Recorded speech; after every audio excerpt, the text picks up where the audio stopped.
আচ্ছা, আজকের ক্লাস হচ্ছে সেকেন্ড সেমিস্টার মেজর রাষ্ট্রবিজ্ঞানের যে তৃতীয় অধ্যায়ে কী ছিল? তৃতীয় অধ্যায়ে আগের দিন পড়া হয়েছে যে সার্বভৌমত্বর কটা তত্ত্ব আছে: একত্ববাদী তত্ত্ব, মনেস্টিক, বহুত্ববাদী তত্ত্ব, প্লুরাস্টিক, আর জনগণের সার্বভৌমিকতা, পপুলার সোভারেনিটি।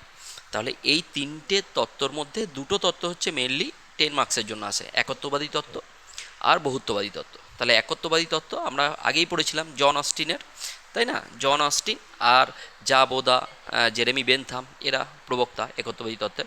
তো একত্ববাদী তত্ত্ব পুরো নোটসটা এইভাবে দেওয়া হয়েছে তোমাদের, এইভাবে লিখলে 10-এর মধ্যে ম্যাক্সিমাম নাম্বার তোমরা পাবে। তার দেখো কি বলছে: সার্বভৌমিকতার একত্ববাদী তত্ত্ব কি ভূমিকা। সার্বভৌমিকতা হলো রাষ্ট্রের সর্বোচ্চ, চরম ও চূড়ান্ত ক্ষমতা।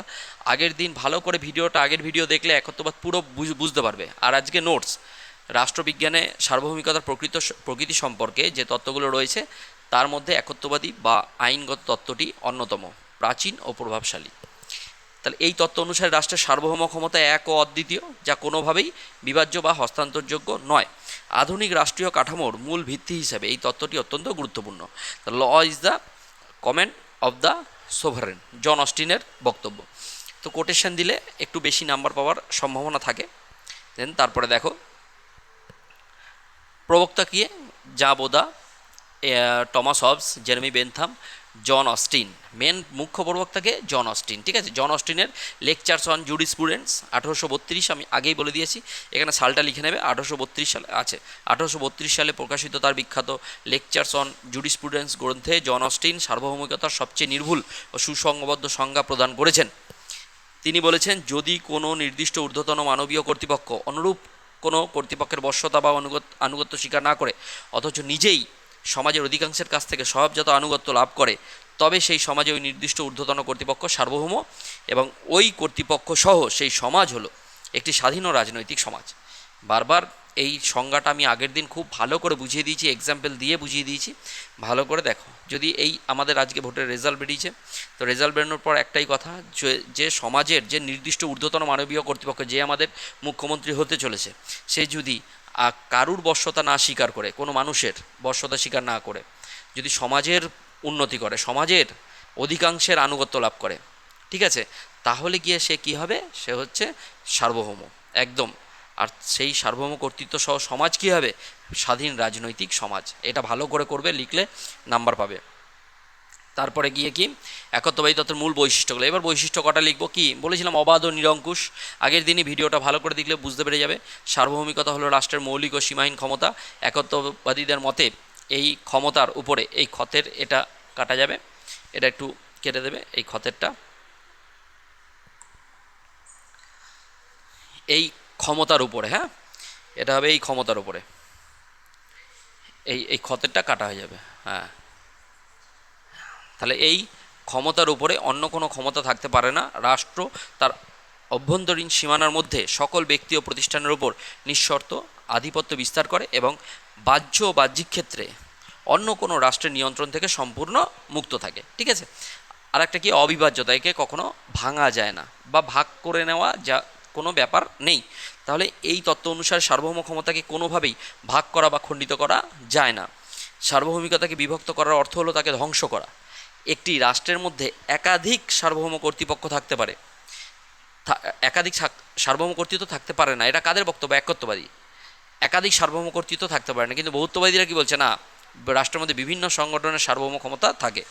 সমস্ত ক্ষমতা একটিমাত্র কেন্দ্রীয় কর্তৃপক্ষের হাতেই পুঞ্জীভূত। এই যে কেন্দ্রীয় কর্তৃপক্ষ, এটা ভালো করে মাথায় রাখবে, তাহলেই হবে। তারপরে গিয়ে কি 3 নম্বর পয়েন্ট কি? সার্বজনীনতা ও সর্বব্যাপকতা। রাষ্ট্রের অভ্যন্তরে বসবাসকারী সকল ব্যক্তি, গোষ্ঠী এবং প্রতিষ্ঠানের ওপর সার্বভৌম ক্ষমতা সমভাবে প্রযোজ্য। সমাজের কোনো ব্যক্তি বা সংগঠন রাষ্ট্রের এই চরম ক্ষমতার ঊর্ধ্বে অবস্থান করতে পারে না বা রাষ্ট্রের আদেশ অমান্য করার অধিকার রাখে না। স্থায়িত্ব কী হবে? নেক্সট পয়েন্ট, সার্বভৌম ক্ষমতা রাষ্ট্রের একটি স্থায়ী বৈশিষ্ট্য। সরকার পরিবর্তনশীল হলেও রাষ্ট্রের সার্বভৌমিকতার কোনো পরিবর্তন বা বিনাশ ঘটে না। রাষ্ট্র যতদিন নিজের অস্তিত্ব বজায় রাখে, সার্বভৌমিকতাও ঠিক ততদিন স্থায়ী হয়।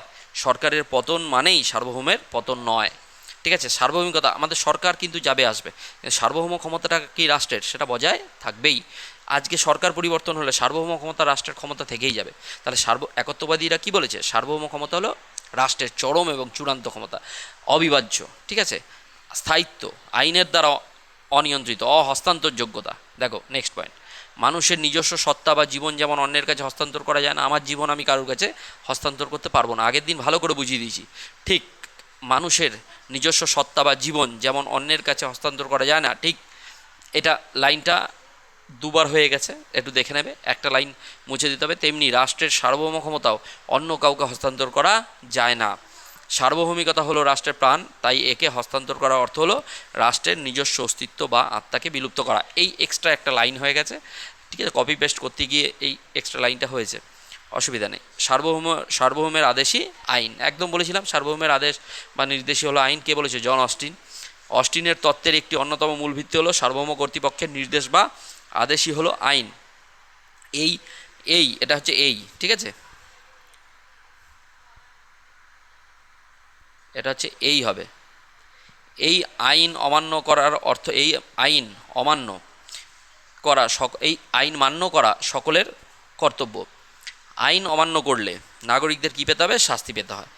এই তত্ত্বে আইনের সাথে প্রথা, রীতিনীতি বা নৈতিকতার কোনো সম্পর্ক স্বীকার করা হয়নি। নৈতিকতাটা কি হয়েছে? দুবার হয়ে গেছে, একটা নৈতিকতা কেটে দেবে, কোনো সম্পর্ক স্বীকার করা হয়নি।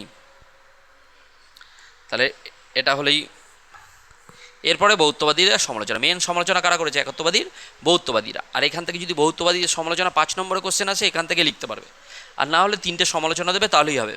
ল্যাস্কি, ম্যাকাইভার, বার্কার, এরা কি বহুত্ববাদী তাত্ত্বিক, এরাই তো সমালোচনা করেছে বহুত্ববাদী সমাজ কাঠামো। বহুত্ববাদী মানে শুধু রাষ্ট্রই নয়, অসংখ্য সামাজিক, অর্থনৈতিক ও ধর্মীয় সংস্থান আছে। বহুত্ববাদীদের মতে সমাজ হলো অসংখ্য সামাজিক, অর্থনৈতিক ও ধর্মীয় সংঘের সমষ্টি। রাষ্ট্র এই সংঘগুলির মধ্যে একটিমাত্র প্রতিষ্ঠান। মানুষের বহুমুখী প্রয়োজন মেটানোর জন্য অন্যান্য সংঘগুলির নিজস্ব স্বাধীনতা থাকা প্রয়োজন। তাই রাষ্ট্রের ক্ষমতা কখনোই চরম সীমাহীন হতে পারে না। ওরা সবসময় সমালোচনা করেছে বহুত্ববাদীরা যে রাষ্ট্র ছাড়াও বিভিন্ন প্রতিষ্ঠান আছে, তারাও সার্বভৌম ক্ষমতার অধিকারী, ঠিক আছে। আইনের উৎস সংক্রান্ত ভ্রান্তি, অস্টিন কেবল সার্বভৌমের আদেশ,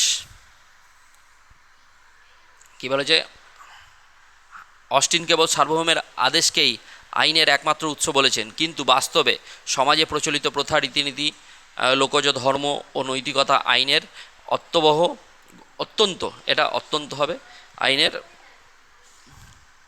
অত্যন্ত অত্যন্ত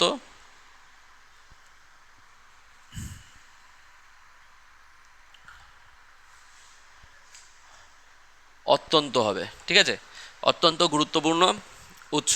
এমনকি স্বৈরাচারী শাসকও সামাজিক প্রথাকে অস্বীকার করতে পারে না।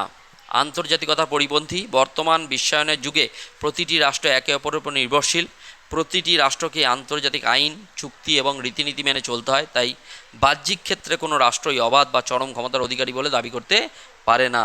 গণতন্ত্রের বিরোধী মেন একত্ববাদী তত্ত্ব কি? রাষ্ট্র যদি সর্বময় ক্ষমতার উৎস হয়, তাহলে বাকি সংগঠনগুলো কী করবে? বা ব্যক্তির ওখানে কোনো স্বাধীনতা থাকবে না। রাষ্ট্রের ক্ষমতা যদি চরম হয়ে যায়, তাহলে ব্যক্তির সেখানে স্বাধীনতা থাকে না। তো একত্ববাদী তত্ত্ব সমস্ত ক্ষমতা একটি নির্দিষ্ট ঊর্ধ্বতন কর্তৃপক্ষের হাতে তুলে দেয় এবং জনমতের গুরুত্বকে উপেক্ষা করে আধুনিক গণতান্ত্রিক শাসন ব্যবস্থার প্রকৃত সার্বভৌম ক্ষমতা থাকে জনগণের হাতে, যা অস্টিনের তত্ত্বে সম্পূর্ণ উপেক্ষিত। বল প্রয়োগের ওপর অতিরিক্ত জোর। অস্টিন মনে করেন কি মানুষ কেবল শাস্তির ভয়ে আইন মেনে চলে, কিন্তু বাস্তবে মানুষ কেবল বল প্রয়োগের কারণে নয়, বরং জনকল্যাণ ও সামাজিক শৃঙ্খলার স্বার্থে স্বেচ্ছায় আইনের প্রতি আনুগত্য প্রদর্শন করে। এবার লাস্ট হচ্ছে উপসংহার। তাহলে নোটস দেখো সুন্দরভাবে, তোমরা এইভাবেই লিখবে। একত্ববাদী তত্ত্বের বিরুদ্ধে বহুত্ববাদীদের নানাবিধ তীব্র সমালোচনা থাকা সত্ত্বেও রাষ্ট্রবিজ্ঞান এই তত্ত্বের গুরুত্বকে সম্পূর্ণ অস্বীকার করা যায় না। অস্টিনই সর্বপ্রথম আইনানুগ দৃষ্টিভঙ্গি থেকে সার্বভৌমিকতার একটি সুস্পষ্ট, সুনির্দিষ্ট ও যুক্তিপূর্ণ ব্যাখ্যা প্রদান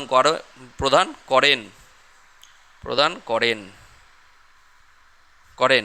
আধুনিক রাষ্ট্র ব্যবস্থায় সামাজিক শান্তি, সংহতি ও শৃঙ্খলা বজায় রাখার জন্য একটি চূড়ান্ত সর্বোচ্চ কর্তৃপক্ষের প্রয়োজনীয়তা অনস্বীকার্য।